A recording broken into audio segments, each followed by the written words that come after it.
आपल्याला जबरदस्त भूक लागली आहे आणि आपण शोधतोय की आपल्याला काहीतरी खायला हवंय आणि 2 मिनिटात तयार होईल असं आपल्याला काय मिळेल? काय वाटते तुम्हाला? काय मिळेल? Yes, right, Maggi. आणि या मॅगीची मार्केटिंग स्ट्रॅटेजी आज आपण बघणार आहोत. चला तर मग व्हिडिओला सुरुवात करूया. मॅगी हा ब्रँड 1884 मध्ये चालू झाला, पण तो भारतात मात्र 1983 साली आला. लोकांना फास्ट फूडची कन्सेप्ट फारशी माहिती नव्हती, पण नेस्लेने भारतीय बाजारपेठेत यशस्वी होण्यासाठी एक वेगळी स्ट्रॅटेजी वापरली. ती म्हणजे 2 मिनिटात बनणार हेल्दी स्नॅक. एक सक्सेसफुल ब्रँड बनवण्यासाठी एक इम्पॉर्टंट फॅक्टर असतो, तो म्हणजे ॲडव्हर्टाइजमेंट. पण मॅगीने असं वेगळं काय केलं? मॅगीने आपल्या जाहिरातीमध्ये घरगुती आणि एक इमोशनल टच निर्माण करण्याचा प्रयत्न केला, आणि ते म्हणजे 2 मिनिट नूडल्स आणि साधेपणाचा एक ब्रँड मेसेज. लोकांना पटकन तयार होणारं food, ready to eat food असं काहीतरी हवं होतं. मग मॅगीने 2 मिनिटात तयार होणारे नूडल्स असा लोकांच्या मनात एक विश्वास निर्माण केला. आणि ही टॅगलाईन इतकी यशस्वी ठरली की आज पण लोक नूडल्सला मॅगी म्हणूनच ओळखतात. मॅगी बहुत हुशार था. त्यांनी काय केलं होतं, तर त्यांनी आपला टार्गेट ऑडियन्स ऑलरेडी फिक्स करून ठेवला होता. ती म्हणजे लहान मुलं आणि त्यांचे आई वडील. ही जाहिरात तर आठवतच असेल तुम्हाला. मॅगीने मुलांना टार्गेट करून जाहिरात केली आणि त्याच वेळी त्यांच्या आई वडिलांचं पण मन जिंकलं. हेल्दी स्नॅक म्हणून त्यांनी एवढा प्रचार केला की प्रत्येक आई वडिलाला असं वाटत होतं की हे मुलांसाठी खूप चांगलं आहे. मॅगीने थर्ड स्टेप केली, ती म्हणजे नॉस्टॅल्जिया मार्केटिंग.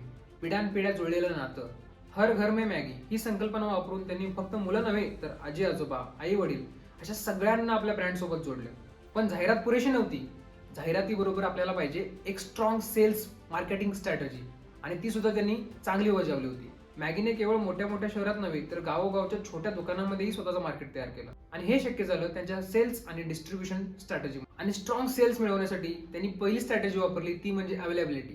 त्यांनी काय केलं, तर त्यांनी लहान गावापासून मेट्रो शहरापर्यंत आपला सेल्स वाढवला. आणि तो कसा, तर प्रत्येक किराणा दुकान, सुपर मार्केट, मेडिकल स्टोअर सगळीकडे मॅगी सहज उपलब्ध होत होती. गावामध्ये लहान किराणा दुकानदारांसाठी छोटे 5 रुपयाचे पॅकेट सुद्धा त्यांनी लॉन्च केले होते. सेकंड पॉईंट त्यांनी आणला वेगवेगळे व्हेरियंट्स आणि इनोव्हेशन. मॅगीला माहिती होतं की जर त्यांनी एकच प्रोडक्ट मार्केटमध्ये आणला आणि त्याची मार्केटिंग केली तर ते मार्केटमध्ये जास्त वेळ टिकू शकणार नाहीये. तर त्यांनी नवीन लॉन्च केलं Maggi oats, Maggi atta noodles, Maggi hot and sweet sauce, Maggi masala magic. Maggi फक्त नूडल्स नाही तर एक किचन ब्रँड बनून गेला. मॅगीने प्रोडक्ट आणि प्लेस सोबतच प्राइस आणि प्रमोशन स्ट्रॅटेजी सुद्धा एक जबरदस्त बनवली होती. त्यांनी मार्केटमध्ये लॉन्च करताना 5 रुपयापासून सुरुवात केली होती, आणि नंतर त्यांनी जवळपास बाय 2 गेट 1 फ्री अशा वेगवेगळ्या ऑफर सुद्धा लॉन्च केल्या. त्यांनी ऑनलाईन आणि स्विगी झोमॅटो यावरती सुद्धा मॅगी विकण्याची संधी ओपन केली. एखादा ब्रँड कितीही मोठा झाला तरी संकट तर येणारच. 2015 मध्ये FSSAI ने मॅगीवरती बंदी घातली आणि मॅगी मार्केटमधून बॅन झाली, कारण त्यात लीड आणि मोनोसोडियम ग्लुटामेट जास्त असल्याचं आढळलं. यामुळे मॅगीची ब्रँड इमेज डगमगली. पण नेस्ले कंपनी एवढ्यात हार मानणारी नव्हती.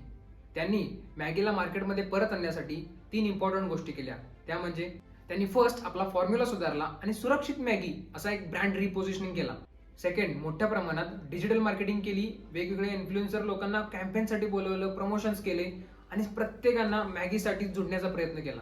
आणि third, last but not the list, Maggi कंपनीने #वी मिस यू मॅगी असं एक कॅम्पेन रन केलं. आणि या कॅम्पेनमुळे प्रत्येक लहान मुलगा किंवा प्रत्येक आई वडील, प्रत्येक आजी आजोबा या सगळ्यांना असं वाटायला लागलं, एक इमोशनल टच निर्माण झाला आणि प्रत्येकाला वाटू लागलं की मॅगीने मार्केटमध्ये परत एंट्री करावी. आजच्या काळात फक्त मॅगी टीव्ही ॲडव्हर्टाईज वरती अवलंबून नाहीये, तर सोशल मीडिया आणि डिजिटल मार्केटिंगचा जबरदस्त वापर करते.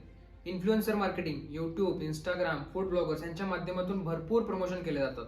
लोकांनी मॅगी रेसिपी बनवून मॅगी लव्हरच्या नावाने पोस्ट करायला सुरुवात केली. स्विगी आणि झोमॅटोवरती मॅगी अवेलेबल होतीच, पण मॅगी पिझ्झा, मॅगी भेल अशा वेगवेगळ्या डिशेस सुद्धा हॉटेलमध्ये मिळायला लागल्या.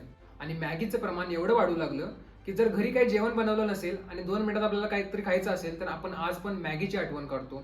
काही लोक अशी पण आहेत जे बॅचलर्स राहतात पुणे मुंबईमध्ये, त्यांना काही खायचा कंटाळा आला तर ते मॅगी बनवून खातात. मॅगीच्या मार्केटिंग मधून आपण भरपूर गोष्टी शिकू शकतो, पण आपण 3 गोष्टी या मेन शिकल्या पाहिजेत. त्या म्हणजे फर्स्ट, ब्रँड बिल्डिंग. त्यांनी जे आपल्या कस्टमर सोबत हर घर में मॅगी असा एक कन्सेप्ट तयार केला होता, तो अजूनही चालू आहे. मॅगीच्या मार्केटिंग मधून आपण भरपूर गोष्टी शिकू शकतो, पण त्यातली मेन गोष्ट म्हणजे ब्रँड बिल्डिंग आणि कस्टमर सोबत तयार केलेलं नातं. हर घर में मॅगी यामुळे एक कस्टमर सोबत एक लॉयल रिलेशनशिप तयार केलं होतं या ब्रँड. दुसरी गोष्ट म्हणजे सेल्स आणि डिस्ट्रीब्युशन स्ट्रॅटेजी. मॅगीने आपल्या लहान गावांपासून, लहान किराणा दुकानांपासून एक वेगवेगळ्या मोठ्या मोठ्या मेट्रो शहरांपर्यंत आपलं स्थान बनवलं होतं, आपले प्रोडक्शन हाऊसेस तयार केले होते आणि त्यामुळे त्यांना अवेलेबिलिटी इझियर होत होती. कितीही संकट जरी आली तरी ब्रँड टिकवायचा असेल तर तुम्हाला योग्य मार्केटिंग करणं गरजेचं असतं. मॅगीच्या कमबॅक स्ट्रॅटेजीने दाखवलं की ग्राहकांचा कसा विश्वास पुन्हा जिंकता येतो. तर मित्रांनो, मॅगीची मार्केटिंग स्ट्रॅटेजी कशी वाटली हे कमेंटमध्ये सांगा आणि अशा वेगवेगळ्या ब्रँडच्या मार्केटिंग स्ट्रॅटेजी जाणून घेण्यासाठी आपल्या चॅनलला सबस्क्राईब करा आणि अशा वेगवेगळ्या मार्केटिंग स्ट्रॅटेजी तुम्ही तुमच्या बिझनेसमध्ये सुद्धा वापरू शकताय आणि तुमचा बिझनेस ग्रो करू शकताय. Thank you. Alut Maggi Noodles. Nestle. Good food, good life.